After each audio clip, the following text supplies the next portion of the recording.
Hello, Alex here for stepbystepmusic.com. I am going to share with you today one of my favorite skill builders. This is fantastic for warming up or for doing an intense, focused practice session. I call this exercise all notes. I'm going to show you on the 6-string bass, but it works on any instrument, particularly good for fretted instruments. Let's get right into this.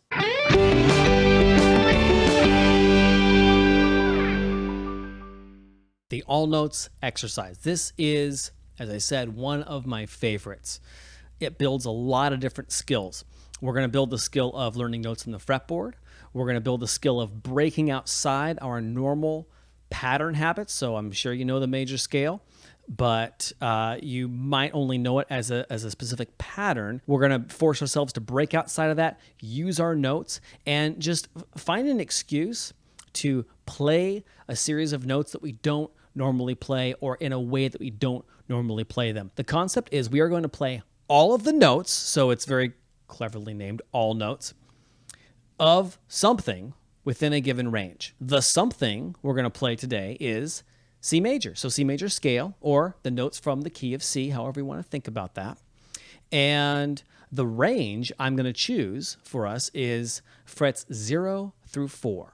So I would call this, if I was writing in my lesson journal or if I was just thinking about this, I would call this an all notes exercise, key of C, frets 0 through 4. And that's exactly what I'm going to do. I'm going to play all the notes available in the key of C on my frets 0 through 4, all of my strings. I'm going to play these ascending, so from the lowest note to the highest note, and then I will play these descending, going back down the way I came up. Here's my fretboard.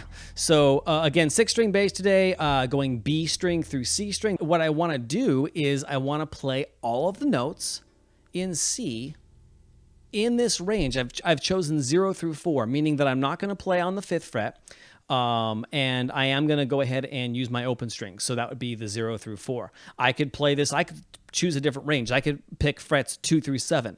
I could choose the entire neck, which is a really, really fun exercise. So play the notes of C major all the way up and down the neck. But I'm going to focus this so that we really focus our learning and our practice today on frets 0 through 4. So my scale or my key is C major. So what I'm going to do is not start on C.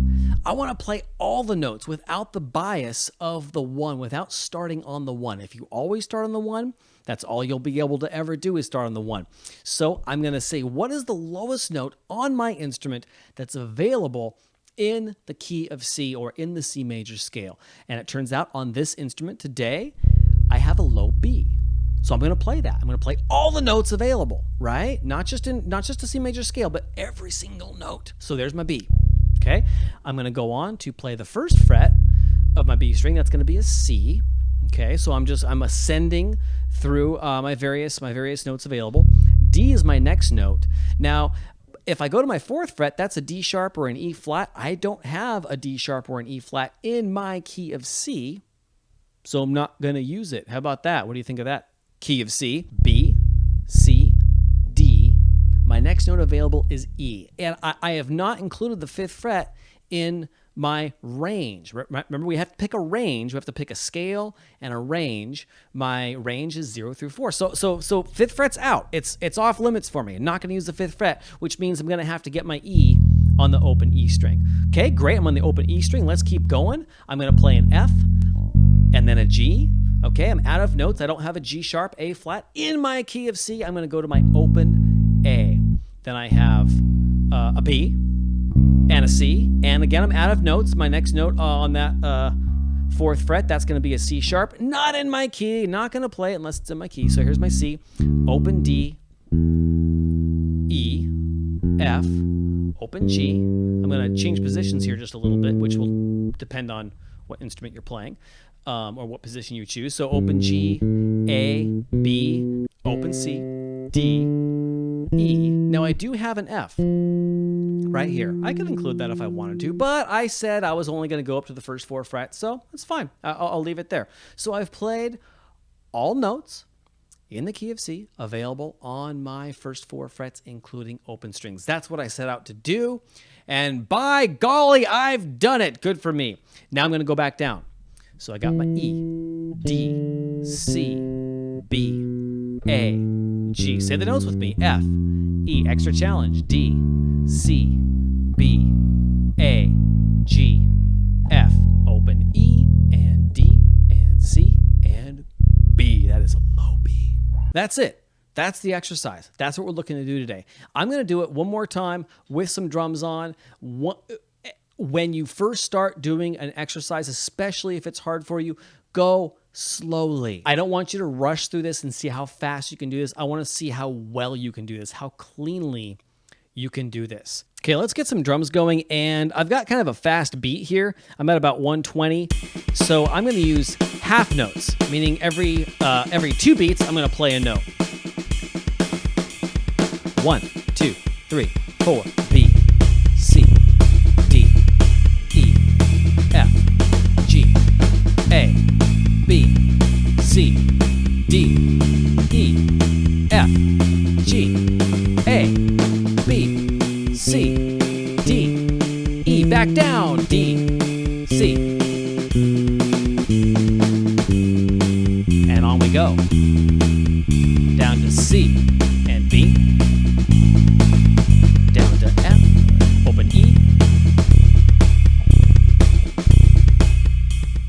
That's it for this exercise. Like I said, I really love this exercise for a lot of reasons. It breaks me out of my normal patterns, and it really forces me to know the notes that I'm playing.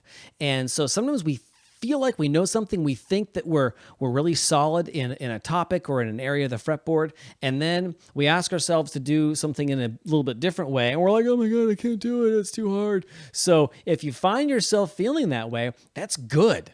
That's a good thing, because that is shining a light on sort of an unpainted area of the room, if you will.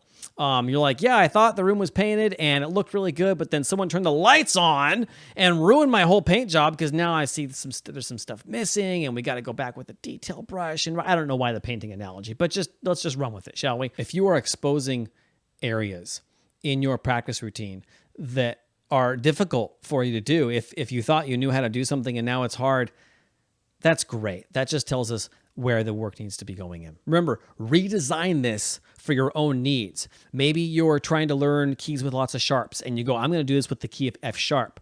Or maybe you're trying to learn your flat keys. Or maybe you're trying to learn a new area of the fretboard. What if you're not very good around the, like, say, 10 to 12 area in the upper part of the neck? You can set your parameters however you want to make the exercise work for you.